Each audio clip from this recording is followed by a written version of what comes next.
À quoi pensez-vous quand je vous dis investir en bourse? Quand je parle de la bourse autour de moi, les mêmes réactions reviennent systématiquement. Les gens pensent qu'il s'agit de rester les yeux fixés sur leur écran, le front plein de sueur, dans l'attente d'un signal pour acheter ou vendre. Tout ça bien sûr dans l'objectif d'empocher le pactole. Ils pensent que la bourse c'est un casino, qu'il faut parier sur le bon numéro pour gagner. Ils pensent aussi que la bourse est réservée aux riches, que ça nécessite des sommes à 5 ou 6 chiffres pour démarrer. Pourtant, c'est faux. La bourse n'est pas un casino. Et c'est encore moins réservé à ceux qui roulent en Ferrari. La vérité, c'est qu'investir en bourse peut prendre à peine quelques minutes par mois. Et c'est accessible aux gens comme vous et moi. À titre personnel, je passe à peine 10 minutes chaque mois pour gérer mon portefeuille. Le reste du temps, je laisse tourner tranquillement.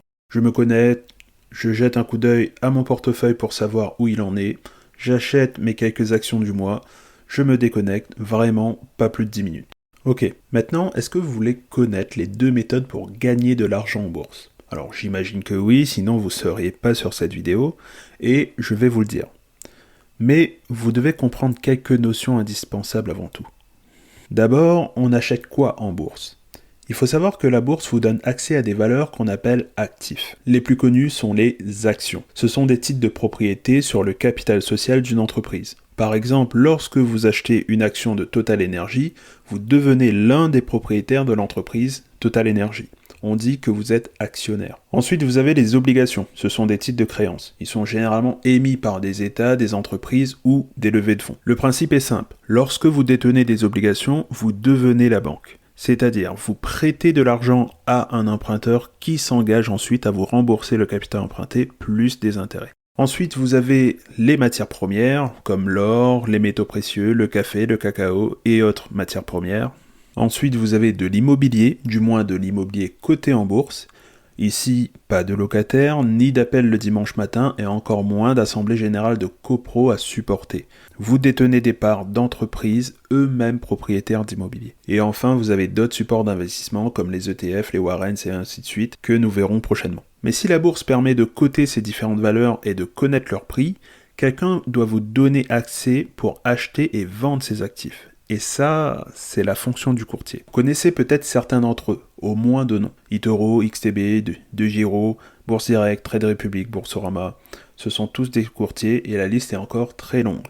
Maintenant, comment choisir votre courtier parmi cette liste? Eh bien, votre choix dépendra de vos propres critères. Ça peut être le service client et sa réactivité. Sur ce point, c'est totalement différent d'un courtier à l'autre. Certains sont beaucoup plus efficaces que d'autres. Ça peut être aussi les produits proposés. Certains ETF, par exemple, peuvent apparaître sur certaines plateformes et pas sur d'autres. L'aisance et le design de la plateforme, ça compte aussi. Les services supplémentaires comme les formations et les webinaires, mais surtout, le critère qui aura un impact direct sur votre portefeuille, ce sera les frais. Parce que oui, lorsque vous achetez ou vendez des actions en bourse, le courtier prend sa part. Il a des charges, il a des frais. Et si ces charges peuvent paraître anodines sur le court terme, sur plusieurs années, elles peuvent représenter de belles sommes. Donc, les frais, gardez un œil dessus. Maintenant, question importante, imaginons que vous avez choisi votre courtier. Pouvez-vous investir quand vous le souhaitez? La réponse est non, parce que vous devez tenir compte d'un autre élément, l'ouverture et la fermeture des places de marché. Les actions, les obligations et autres actifs sont cotés sur ces places de marché et échangés sur cette place. Par exemple, le New York Stock Exchange, désolé pour mon accent, le Nasdaq et également la plus connue Euronext Paris. Avant, il s'agissait de places physiques, et vous avez sûrement vu un aperçu dans des films d'époque, mais aujourd'hui, ce sont bien des places numériques, tout est numérisé. Mais ce qui n'a pas changé, c'est que ces places de marché ont encore des horaires fixes. Imaginez que vous souhaitez acheter un ETF qui est coté sur la place de marché d'Euronext Paris. Pour que votre ordre d'achat soit pris en compte au moment où vous le passez, vous devrez le soumettre dans les heures d'ouverture de la place boursière. C'est-à-dire pour Euronext Paris par exemple, entre 9h et 17h30. Ainsi, pour un ordre de marché, le scénario serait le suivant. Vous passez un ordre d'achat sur la plateforme de votre courtier, par exemple l'achat d'une part de Total Energy. Cet ordre est transmis au marché, c'est-à-dire Euronext Paris par exemple, et si quelqu'un a passé un ordre de vente correspondant, la transaction se réalise. En revanche, si la place boursière est fermée, vous pouvez quand même passer votre ordre d'achat, mais votre requête sera prise en compte lors de la prochaine ouverture de la place de marché. Bon, je vous entends d'ici, je comprends votre question. Ok Kevin, la bourse, les courtiers, les marchés boursiers, tout ça, c'est bien, mais comment concrètement on gagne de l'argent en bourse? Parce qu'à la base, c'est ça qu'on veut savoir. Eh bien, il existe deux solutions pour gagner de l'argent en bourse. La première, les dividendes. C'est une partie des bénéfices que l'entreprise reverse aux actionnaires. La seconde, les plus-values. C'est la différence entre l'achat et la revente d'une action. C'est l'argent que vous percevez en plus. Bon, on va prendre un exemple. Imaginez que vous investissez dans 10 parts d'Apple. Chaque action coûte 225 €. Donc, total de l'opération, pour vous, 2250 €. À la fin de l'année, l'entreprise décide de reverser un dividende de 25 centimes par action.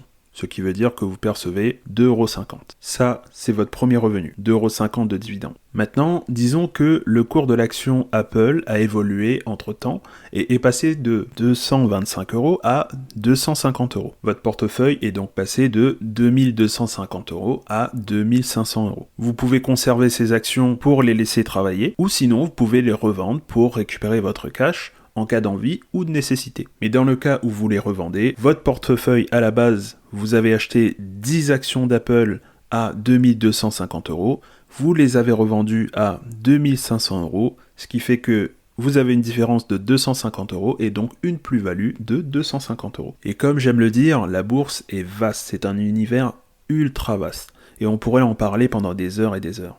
Et dans la prochaine vidéo, je vous présenterai un outil d'investissement ultra passif et très efficace pour investir en bourse. Il s'agit des ETF.